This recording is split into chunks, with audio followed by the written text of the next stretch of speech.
भक्ती आहे. सर्वांना माझा नमस्कार. माझे नाव भक्ती आहे. जागवाची कन्या भोसलेची सून, जागवाची कन्या भोसलेची सून, शिवबाची माता भाग्य कोणते अजून, शिवबाची माता भाग्य कोणते अजून.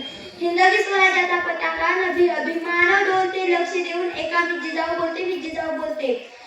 हिंदवी स्वराज्याचा पताका नभी अभिमान डोलते, लक्ष देऊन एका मी जिजाऊ बोलते, मी जिजाऊ बोलते. जिजाऊचा जन्म जागवाच्या घरी झाला तेव्हा आनंदाने दानात रांगोळी काढल्या गेल्या, तोरण लावली गेली आणि हत्तीवरून साखर वाटण्यात आली आणि नाव जिजा असं ठेवलं. स्वराज्याची प्रेरणा तुम्ही महाराष्ट्राची शान, स्वराज्याची प्रेरणा तुम्ही महाराष्ट्राची शान. मुद्रा माझ्या मानाचा झुकून माझी मान, मुद्रा माझ्या मानाचा झुकून माझी मान. त्यांच्याकडे जर कोणी वाकड्या नजरेने बघत असेल तर त्याची गय कंकण काशी शिकवण आम्ही शिवबांना दिली. राजमाता जिजाऊ यांचा जन्म 12 जानेवारी 1598 रोजी बुलढाणा जिल्ह्यातील सिंदखेड राजा या गावी झाला. त्यांच्या आईचे नाव म्हाळसाबाई व वडिलांचे नाव लखुजीराव जाधव असे होते.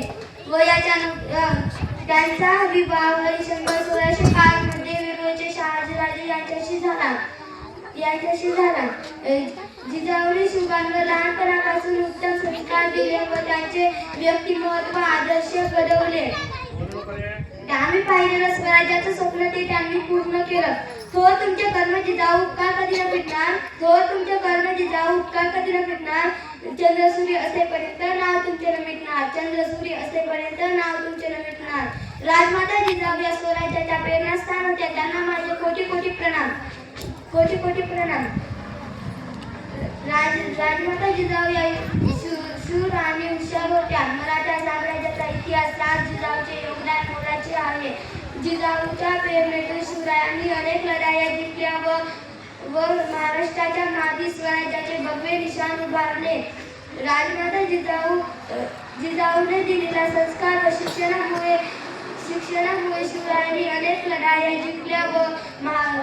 जिंकल्या. जिजाऊने दिलेल्या संस्कार व शिक्षणामुळे शिवराय स्वतःचा विचार न करता इतरांच्या कल्याणासाठी जगले, धर्मरक्षणासाठी लढले आणि महाराष्ट्राच्या कणाकणात व लोकांच्या मनामनात जागवलेला स्वाभिमान आजही कायम आहे. जाता जाता एवढेच होते की ना वाकायचे ना झुकायचे, अन्यायावर कठोर वार करायचे, ना वाकायचे ना झुकायचे, अन्यायावर कठोर वार करायचे, सन्मानाने जगायचे आणि सन्मानाने मरायचे.